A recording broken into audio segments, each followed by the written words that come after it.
Hello guys, in today's video I will be showing you how to fix Bigo Live glitch problem. So the answer is easy, just go to the settings and then scroll down to the apps section and then go to the search and search Bigo Live and then go to the storage and there you will find this clear cache option. Click on it. Now you can go check it if it worked, and if it didn't you can try to restart your phone or turn the Wi-Fi off and on, or the Bluetooth or the airplane mode.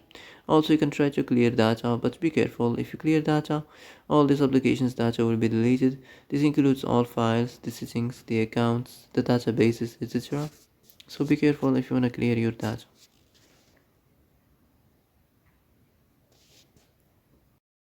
And that's it for today's video. I hope this is the answer you've been looking for. If you like this video, don't forget to like and subscribe, and see you in the next video. Thanks for watching.